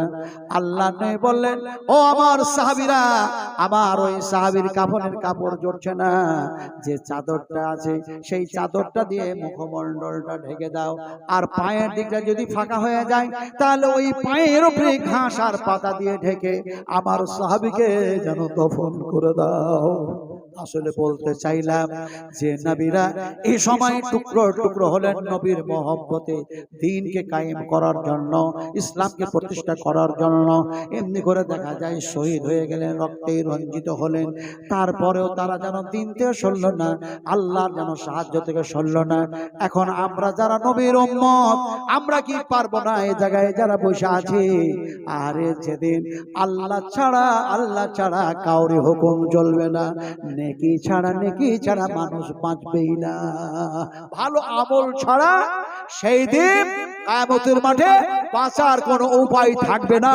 আল্লাহর কসম কে বলে ভালো করে শোনো, আল্লাহ রাব্বুল আলামিন বলেন, ইয়াউমা লা তামলিকু নাফসুন লিনাফসিন শা'a ওয়া লা আমরু ইয়াউমা ইযিন লিল্লাহ। কোন নফসের কোন কাজে আসবে না, কোন মানুষের কাজে আসবে না। সেই দিন আল্লাহর হুকুম ছাড়া আর কাউরি হুকুম চলবে না। সেই দিন নেকি ছাড়া, ভালো আমল ছাড়া কেউ বাঁচবে না। ফলে আমরা মাদ্রাসার জন্য দিই না ভাই 100 করে টাকা, কি পারবেন না? 1 বস্তা টাকা যদি না আছে, 1 বস্তা সিমেন্ট লেখা, 1 বস্তা সিমেন্ট লেখা। বিশ্বাস করো, এই পাটা আল্লাহ সুবহানাহু ওয়া তাআলা এই শরীরটা যে জায়গায় নিয়ে গেছিলেন, সেই জায়গা থেকে ফিরে আসার পর মনের মধ্যে হয় যে আমি মানুষকে বারবার বলতে থাকি, বিশ্ব নবীর সাহাবীদের টাটকা জীবিত সাহাবী যদি দেখতে চান, টাটকা জীবিত সাহাবীদের গুণাবলী যদি দেখতে চান, তাহলে হজের মৌসুমে যান। আশ্চর্য হতাম, কেমনে 3 দিন অনাহারে সাহাবীরা থাকতেন, কেমনে একটা খেজুরের আঁটি চুষে আর পানি পান করে কেমনে দিন আর রাত কাটাইয়া দিতেন। আসহাবে সুফফা। সেই জায়গাটাও যখন গেলাম তখন মনে হচ্ছে এই জায়গাতে বসে তো আব্দুল্লাহ বিন জুলবাজাদাইন এখানে তো কোরআন তেলাওয়াত করেছে, এখানে তো আসহাবে সুফফারা অনাহারে থেকে আল্লাহ আল্লাহ আল্লাহ করে ডাক দিয়েছে, চোখের পানি ঝরিয়ে খিদার যন্ত্রণায় ঘুমিয়ে পড়েছে। সে জায়গা তো এই জায়গা, ওই জায়গাতে যখন কোরআন খুলে তেলাওয়াত করলাম মনে হচ্ছে আজও টাটকা সাহাবায়ে কেরামেরা কোরআন পড়তে আছে, সেই সেন্স মাথার মধ্যে যেন ঘুরপাক খাচ্ছিল। আমার ভাইরা, আমার সোনাটুরা, সেই নবী মুহাম্মদ রাসূলুল্লাহ সাল্লাল্লাহু আলাইহি সাল্লাম বললেন, ফামান ইয়ামাল মিসকালা যাররাতিন খায়রান ইয়ারা ওয়া মান ইয়ামাল মিসকালা যাররাতিন শাররান ইয়ারা। বিশ্বাস করুন, আপনি 100 টাকা দান করবেন, তারও বদলা আল্লাহ দেবেন। 1 জাররা ভালো কাজ করবেন, তারও বদলা আল্লাহ দেবেন। একটু কোনো খারাপ কাজ করবেন, তার বদলা কে দেবেন? এই তার বদলা কে দেবে ভাই? একটু বলুন। সাজা দেওয়ার মালিক কে? ক্ষমা করার মালিক কে? ফায়াগফিরু লিমান ইয়াশা ওয়া ইউআযযিবু মান ইয়াশা। কোনটা যে বলবো? যখনই ঢুকলাম প্রথম জুমা পড়তো পর আব্দুর রহমান সুদাইস আল হাফিজ হাফেজাহুল্লাহ, আব্দুর রহমান সুদাইস হাফেজাহুল্লাহ ফজরের নামাজ পড়াচ্ছেন। আর ফজরের নামাজ পড়তে গিয়ে বাইতুল হারাম কাবা শরীফের মধ্যে দেখছি তিনি যেন বারবার 3টা শব্দকে 3 ত্রিক্ষে 9 বার পড়ছেন, আর কান্নায় ভেঙে পড়লেন। লক্ষ লক্ষ অগণিত হাজিরা তারাও যেন ক্রন্দন করতে শুরু করে দিয়েছে। জোরে বলুন সুবহানাল্লাহ। শব্দ 3টা কি ছিল? যেটাকে 3 বার, এক একটা শব্দকে 3 বার করে তিনি পড়ছেন, আর পড়তে গিয়ে নিজেও কান্না করছেন কাবা ঘরে, অন্যরাও কেঁদে ফেললেন। এই 3টা শব্দ কি ছিল? আমি নিজের কর্ণে নিজের চোখ দিয়ে যা দেখেছি তা বয়ান করছি, ভালো করে শোনো। আর আপনারা ভালো কাজ করে যখন জান্নাতে যাবেন, আল্লাহ 3টা কথা আপনাদেরকে বলবেন। 3টা কথা, সেই 3টা শব্দ কি ইনশাআল্লাহ শোনাবো। আপনারা 10টা মানুষ 100 করে টাকা দেন। ওই 3টা কথাও বলবো, যে আল্লাহ 3টা কথা বলবেন আপনাকে জান্নাতে দেওয়ার সময়। আর এমনি করে আব্দুর রহমান আল সুদাইস হাফেজাহুল্লাহ 3টি শব্দ তিনি 3 ত্রিক্ষে 9 বার বললেন, পড়লেন, আর সমস্ত হাজিরা কান্না করলেন। তিনিও কান্না করছেন বাইতুল হারামের মধ্যে, কাবা শরীফের মধ্যে। ভাই বলুন, কে দিবেন? বলুন কে দিবেন? বলুন। ওই পিছনকার মানুষরা দিবেন।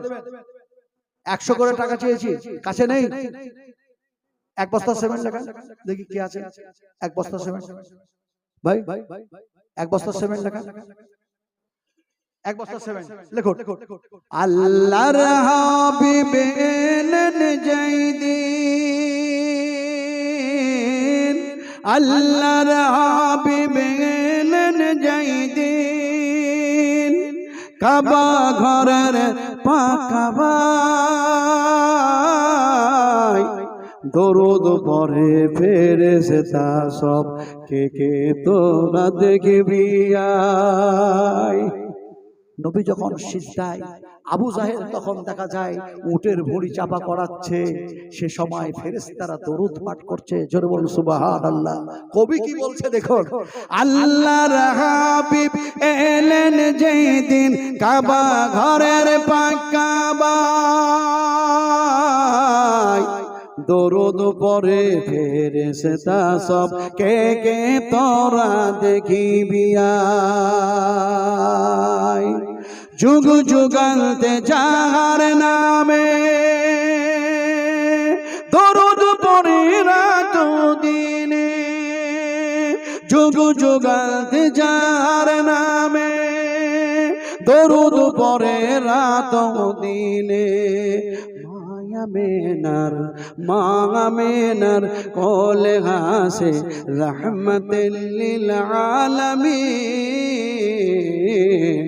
আল্লাহর হাবিব এলেন যেদিন, কাবা ঘরের পাকা ভাই, দরুদ পড়ে ফেরেশতা সব কে কে তোরা দেখবি আয়। আকাশ में से সাগর বুকে,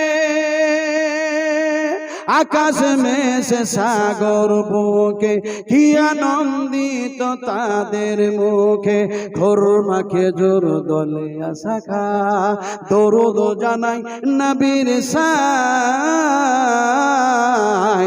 আল্লাহর হাবিব এলেন যেদিন, কাবা ঘরের পাকা ভাই। জোরে আল্লাহু আমিন, আর জোরে আল্লাহু আমিন। কথা বলতেছিলাম, সেই নবী মুহাম্মদ রাসূলুল্লাহ সাল্লাল্লাহু আলাইহি সাল্লাম বলছেন, তোমরা ভালো কাজ করে যখন জান্নাতে যাবে, আল্লাহ পাক জান্নাতের মধ্যে প্রবেশ করাবেন, তখন আল্লাহ তিনটা কথা বলবেন। যেহেতু লোক সব চলে যাচ্ছে, ফলে রাত্রি অনেক বেশি হয়েছে, আব্দুল আলিম ভাই যেন দিয়েছেন ৫,০০০ টাকা।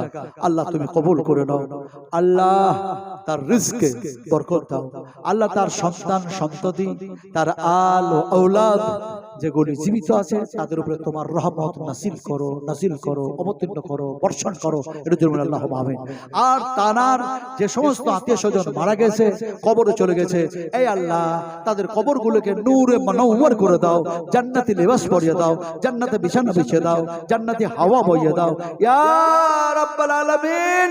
যে উদ্দেশ্যে দান করছেন, আয় আল্লাহ তার উদ্দেশ্য তুমি পূর্ণ করো।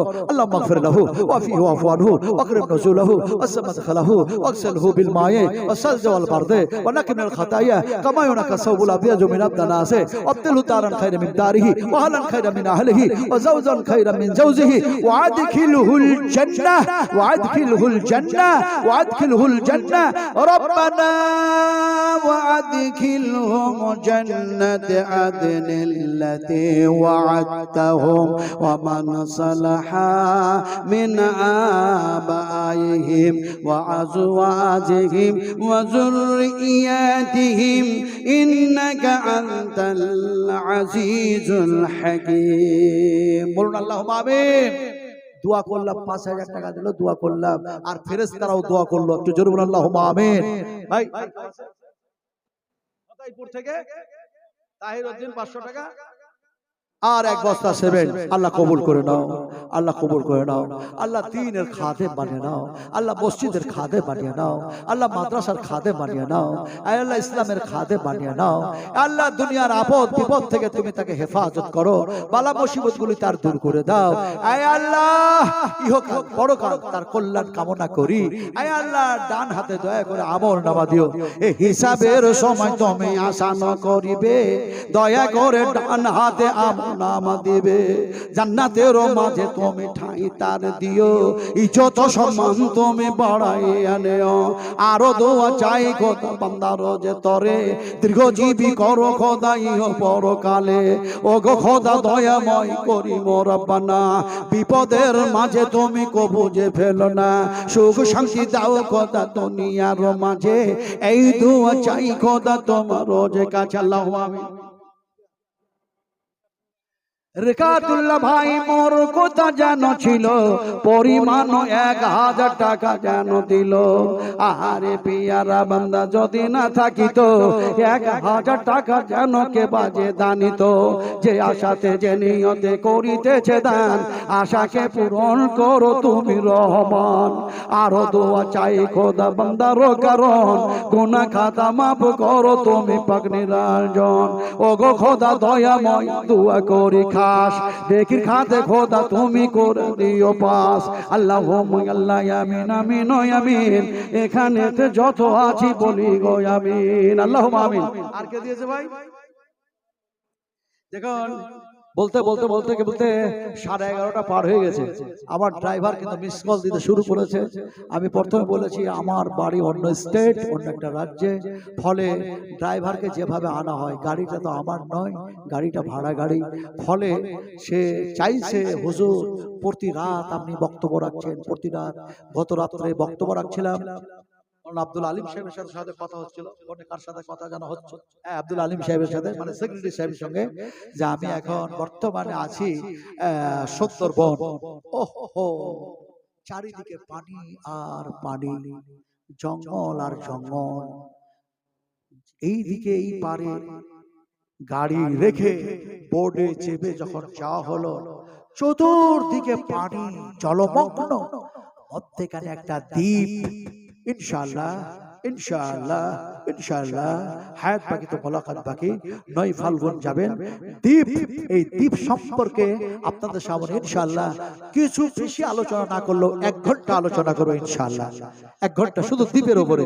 তো চতুর্দিকে জলমগ্ন আর দ্বীপ, এক বিশাল দ্বীপ, আর সেইখানে দেখলাম 2 তলা 3 তলা একই রকম ভাবে মাদ্রাসা, বিশাল যেন মাদ্রাসা, জোরে বলুন আলহামদুলিল্লাহ।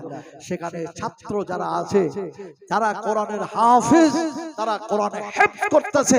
আল্লাহু আকবার, আল্লাহু আকবার, আল্লাহু আকবার। দেখলাম মন ভরে যায়, প্রাণ ভরে যায়, আদর্শ দেখে, আখলাক দেখে। ইন্নাকা লাআলা খুলুকিন আযীম। আমার নবীর সবচেয়ে উত্তম আখলাক ছিল, আল্লাহ পাক তেনাকে আখলাক দান করেছিলেন। আমি আলেম, আমি হাফেজ, আমি কারি, আমি মুসলিম, আমি মুসলিমা, আমি মুসলমান। আমার আখলাক হবে সবচেয়ে উন্নত মানের আখলাক, যে আখলাক দিয়ে আল্লাহ পাক রাজি হবেন, খুশি হবেন। অন্যরা পর্যন্ত আপনাকে স্যালুট করবে, স্যালুট করবে, স্যালুট করবে। তো সেইখানে আমার সেক্রেটারি সাহেবকে বলছিলাম যে আমি আজকে এরকম জায়গায় আছি, হয়তো সারাটা দিনমান আমার লেগে যাবে যেতে। সত্যি সারাটা দিনমান আস্তে আস্তে আস্তে এখানে যেন সন্ধ্যা আপনার 7টার সময় আমি উপস্থিত হয়েছি। আল্লাহ পাক নিয়ে এসেছেন। তবে রাস্তার মধ্যে আমাকে খুব খারাপ লাগে। আমি একজন বক্তা, আমি 4 ওয়াক্তের নামাজ কাজা করব, আমি 3 ওয়াক্তের নামাজ কাজা করব, আর মানুষকে বলবো তুমি নামাজ পড়ো, নামাজ পড়ো। এটা আমার দ্বারাই শোভা পাই না। যার জন্য যেখানে যেখানে নামাজের ওয়াক্ত হয় সেখানে সেখানে গাড়ি লাগায়া নামাজগুলো আদায় হয়ে যায়, সালাত আদায় হয়ে যায়। এটা মুমিনদের কিন্তু সবচেয়ে বড় একটা যেন দেখা যায় নিদর্শন বলি বিশ্বাস করুন। কারণ আল্লাহর নবী বলছেন, বিশ্ব নবী বলছেন, এই আল্লাহর বান্দা, এই আল্লাহর বান্দা, এক আল্লাহর সঙ্গে শিরক করো না। ফরজ নামাজ, ফরজ রোজা ছেড়ে দিও না। ফরজ নামাজ, ফরজ রোজা ছেড়ে দিও না। যাকাত দেওয়া বন্ধ করো না। লোকটি সঙ্গে সঙ্গে বললেন, আল্লাহ আল্লাহ আল্লাহ আল্লাহি আল্লাহি, আমি এক আল্লাহর কসম খেয়ে বলি ইয়া রাসূলুল্লাহ, আপনি যতটা বললেন তার কম করব না, তার বেশি করব না। লোকটা চলে যাচ্ছে। সাহাবা কিরামদেরকে আল্লাহর নবী সেই সময় বলছেন, ও সাহাবীরা, লোকটাকে চেয়ে দেখো, লোকটাকে চেয়ে দেখো, যে কসম খেলো আর বলল আমি এর চেয়ে কম করব না, বেশি করব না। লোকটাকে চেয়ে দেখো, আমি রাসূলুল্লাহ বলছি লোকটা জান্নাতি, লোকটা জান্নাতি। সুবহানাল্লাহ। আসলে বলতে চাইলাম, আমরাও যদি মুমিন হই, আমরাও যদি মুত্তাকিন হই, আমরাও যদি পরহেজগার হই, আমরাও যদি দিনদার হই, আমরাও যদি আল্লাহ ভীরু হই, আমরাও যদি আল্লাহ ওয়ালা হই, কোরআনের আখলাক যদি আমাদের কাছে থাকে, আমরাও সেই জান্নাতে যাব বলি ইনশাআল্লাহ। একটু জোরে বলি ইনশাআল্লাহ। ইন্নাল্লাহ আসরা মিনাল মুমিনিনা আনফুসাহুম ওয়া আমওয়ালাহুম বিআন্না লাহুমুল জান্নাহ ওয়াশারিউ ইলা মাগফিরাতিন মির রাব্বিকুম।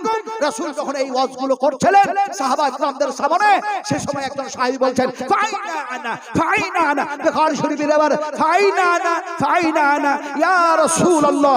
রাসূলের মুখ দিয়ে বাইরে হলো ক্বালা ফিল জান্নাহ। আমি যদি এর তরজমা করি আর ঘটনাগুলো যদি একটা একটা করে আনি, তাহলে লম্বা হয়ে যাবে, অনেক লম্বা হয়ে যাবে, অনেক লম্বা হয়ে যাবে। লম্বা করতে চাই না। শোনো কম, আমল করো বেশি। বলো কম, আমল করো বেশি। রাসূলুল্লাহ সাল্লাল্লাহু আলাইহি ওয়াসাল্লাম বলছেন, শোনো কম, আমল করো বেশি। বলো কম, আমল করো বেশি। ভালো কাজে দেরি করো না, খারাপ কাজে অবশ্যই তোমরা তাড়াহুড়ো করবে না। খারাপ কাজ তাড়াহুড়ো করতে গিয়ে শয়তান তাড়াহুড়ো করাবে, তোমরা বিপদের সম্মুখীন হবে। রাসূলুল্লাহ বললেন, খবরদার তোমরা দুনিয়াবি কাজ তাড়াতাড়ি করো না, তাড়াতাড়ি করো না। আবার নবী বললেন, ভালো কাজে দেরি করো না, ভালো কাজে দেরি করো না। সাহাবীদের মধ্যে একজন বললেন, ইয়া রাসূলুল্লাহ, ইয়া হাবিবাল্লাহ, নবীজি সেটা ভালো কাজ তাড়াতাড়ি করব, ওটা কি কাজ? নবী বলেন, সালাত, সালাত, সালাত। নামাজের ওয়াক্ত হয়ে যাবে, নামাজের সময় হয়ে যাবে, তাড়াতাড়ি নামাজ পড়ে নাও, নামাজ পড়ে নাও। যখন তোমাদের ছেলে মেয়ে সাবালক আর সাবালিকা হয়ে যাবে, তাড়াতাড়ি করে বিয়ে দিয়ে দাও, তাড়াতাড়ি করে বিয়ে দিয়ে দাও। দেরি করো না, দেরি করো না। তোমাদের মধ্যে কেউ মাইয়াত হয়ে যাবে, মারা যাবে, সে সময় রাসূলুল্লাহ বলছেন, তাড়াতাড়ি করে দফন করে দাও, দফন করে দাও। আজকে এই হাদিসের প্রতি যদি আমল করতাম, তাহলে পরে মা বোনদের মান সম্মান ইজ্জত ঠিক থাকতো। মুসলমানদের যেন দেখা যায় ওপরে জোর জুলুম হামলা হতো না। কিন্তু আজকে আফসোস কি বাত হ্যায়, বড় দুঃখের কথা যে আমরা কোরআন মাফিক, আমরা হাদিস মাফিক নিজের জীবনটাকে বাস্তবায়ন করতে পারি না। ফলে বলতেছিলাম, সেইখান থেকে নিয়ে এই পর্যন্ত আল্লাহ সফর করিয়েছেন। আবার যেন রাত্রিটা গত হয়ে যাচ্ছে, 12টা বাজতে যাচ্ছে। আমি সেই কোথায় যাব, কোথায় কিভাবে আল্লাহ পাক নিয়ে যাবেন। আমার ড্রাইভার মিস কল দিচ্ছে। আমি মুসাফির মানুষ, যে হাত কাবার মধ্যে তুলেছিলাম, আজকে সেই হাত আল্লাহর দরবারে উঠাবো। আপনাদেরকে সঙ্গে করে নিয়ে আমি মুসাফির এখান থেকে নেমে বিদায় নেব। তবে কথা বলছিলাম যে কেউ যদি এই শেষ মুহূর্তেখানে আপনারা যদি কিছু দিব, যে না সাহাবুদ্দিন ভাই তিনি বলছেন আমি 5 ব্যাগ সিমেন্ট দিচ্ছি। আচ্ছা ভাই, আর একটা ব্যাগ দিয়ে কেউ 6টা করতে পারবেন? একটা ব্যাগ দিয়ে আপনি করবেন? আপনি দেবেন? আচ্ছা আচ্ছা, কি নাম আপনার? আব্দুস সামাদ। আর ও ভাইয়ের নাম? ইনার নাম আব্দুস সুবহান। আব্দুস সুবহান, সুবহান শেখ, আব্দুস সুবহান, হাসিব, মোহাম্মদ হাসিব, রাকিব, আব্দুর রাকিব। যদি শুধু রাকিব বলা হয় তাহলে ভুল হয়ে যাবে। ফলে আবার আব্দুস সুবহান ভাই দিচ্ছেন 1 বস্তা, আব্দুস সামাদ ভাই দিচ্ছেন 1 বস্তা, হলো 5 আর 2 এ কত হলো? আমি হিসাব টিসাব জানি না, একটু আপনারা বলুন না কত হলো? 7। আচ্ছা, জান্নাতের গেট কটা আছে? ওই গেট দিয়ে একজন যাওয়ার জন্য বলুন তো, আমি 1 বস্তা দিচ্ছি, ওই গেট দিয়ে যাবেন বলুন ইনশাআল্লাহ, বলুন কে বলবেন? ওই জান্নাতের গেট যদি আপনি দিবেন, ওই দেখেন আরেক ভাই আমার হাত উঠিয়েছেন 8 8, আলহামদুলিল্লাহ। লেখেন ওই ভাইয়ের নাম লেখেন, উনি বলছেন 1 বস্তা দেব। আরেকবার হাতটা উঠায় দেন, আলহামদুলিল্লাহ আলহামদুলিল্লাহ, হাইয়াকাল্লাহ, বারাকাল্লাহ, জাযাকুমুল্লাহ খাইরান জাযা, আহসানাল জাযা। তাহলে 8 হলো 9 10। আচ্ছা বলুন তো, ফজরের নামাজের সময় কি এখন হয়ে গেছে? হয় নাই তো, ওটা বাকি আছে। সুবহ সাদেকের ওয়াক্ত আসবে, নামাজের ওয়াক্ত হয়ে যাবে, মুয়াজ্জিন আযান দেবে, হাইয়া আলাস সালাহ,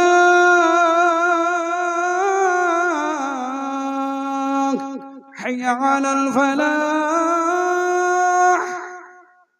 ভালোর দিকে, কামিয়াবের দিকে, সালাতের দিকে ইত্যাদি এগিয়ে আসো। ফজরের ফরজ নামাজ কয় রাকাত? 2 রাকাত না 4 রাকাত? 2 রাকাত না? তো ওই 2 রাকাত এখনো পড়ার সময় যেমন হয় নাই, তেমনি 8 ব্যাগ সিমেন্ট হয়েছে, 10 হয় নাই। আল্লাহ রাসূল বলেছেন আসারে মুবাশশারা, আসারে মুবাশশারা, আসারে মুবাশশারা, 10 জন যেন সাহাবী নবীর পিরিয়ডে দেখা যায় জান্নাতের সার্টিফিকেট পেয়েছিল। সেই জান্নাতের সার্টিফিকেট পাওয়া সাহাবীদের সঙ্গে আমরাও জান্নাতে যেতে চাই, এই নিয়ত করে আর 2টো মানুষ 1 বস্তা করে সিমেন্ট দেবেন ভাই। ওই পিছনকার মানুষগুলো বলুন, ওদের সাথে জান্নাতে যাওয়ার জন্য 1 বস্তা করে সিমেন্ট, একটু বলুন না। 2 জন বলে ভাই এসে গেছে, বুঝতে পেরেছেন? শুনবেন না কি সুন্দর কণ্ঠস্বর। আরে আল্লাহ পাক সবাইকে তো সবকিছু দান করে না, কিন্তু যালিকা ফাযলুল্লাহ ইউতিহি মান ইয়াশা ওয়াল্লাহু যুল ফাযলিল আযীম। আল্লাহ যাকে যখন চান তার ফাজাল ও করম দিয়ে সেই নিয়ামত দান করে দেন। জোরে বলুন সুবহানাল্লাহ। ফলে এসে গেছে আমাদের উত্তর 24 পরগনার মানুষ, বসিরহাটের মানুষ, আলহামদুলিল্লাহ। ফলে তিনি বলবেন, আর এদিকে আর কেউ দেয়নি তো? আচ্ছা, দিলেও দিতে থাকুন, দিতেই থাকুন, দিতেই থাকুন। আমি শেষের বেলায় একটু হাত তুলাবো মুসাফির মানুষ। বিসমিল্লাহির রহমানির রহিম, আলহামদুলিল্লাহি রাব্বিল আলামিন, আর রহমানির রহিম, মালিকি ইয়াউমিদ্দিন, ইয়াকা না'বুদু ওয়া ইয়াকা নাস্তাঈন, اهدنا الصراط المستقيم صراط الذين أنعمت عليهم غير المغضوب عليهم ولا الضالين.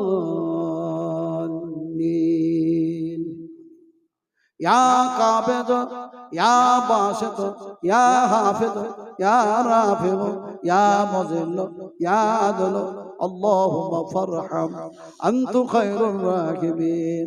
اللهم فقهنا في الدين اللهم اهدنا الصراط المستقيم. আয় আল্লাহ, তোমার দরবারে হাত উত্তোলন করেছি মাবুদ। বলার মধ্যে, এমনি করে শোনার মধ্যে, এমনি করে চলার মধ্যে যদি ভুল ত্রুটি হয়ে যায় মাবুদ রে, তোমার দয়া দিয়ে, তোমার করুণা দিয়ে আমাদের ক্ষমা করে দাও। আল্লাহ, মাদ্রাসা কমিটিকে কবুল করে নাও, মাদ্রাসা শিক্ষকদের কবুল করে নাও, শ্রোতা বিন্দুকে কবুল করে নাও। আল্লাহ এমনি করে 5,000 টাকা দিয়েছেন, আল্লাহ এমনি করে 1,500 করে যেন দিয়েছেন, 5 ব্যাগ সিমেন্ট দিয়েছেন, 1 বস্তা করে দিয়েছেন। আল্লাহ তুমি তাদের দানকে সদয় গ্রহণ করে নিয়ে আল্লাহ দুনিয়াবি উখরাবি কল্যাণ করে দাও। আল্লাহ মওতের সময় কষ্ট দেবেন না, দয়া করে অনুগ্রহ করে। রব্বানা আফরিগ আলাইনা সাবরান ওয়া তাওয়াফানা মুসলিমিন, রব্বানা আফরিগ আলাইনা সাবরান ওয়া তাওয়াফানা মুসলিমিন, রব্বানা লা তাজআলনা ফিতনাতাল লিল কওমিদ যালিমিন, রব্বানা তাকাব্বাল দুআ মিন্না ইন্নাকা আনতাস সামিউল আলিম ওয়া তুব আলাইনা ইন্নাকা আনতাত তাওয়াবুর রহিম। ওয়া আখির দাওয়ানা আনিল হামদুলিল্লাহি রাব্বিল আলামিন বিরহমাতিকা ইয়া আরহামার রাহিমিন। তিনটা কথা আল্লাহ বলবেন, ওটাও শোনানো হলো না। 3 তারিখে 9 বার পড়তে গিয়ে লক্ষ লক্ষ মানুষ কাবার ভিতরে কাঁদলো, ওটাও বলা হলো না।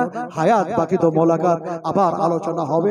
আল্লাহর কাছে দোয়া করি, আল্লাহ তুমি শোনার বলার চেয়ে বেশি করে আমল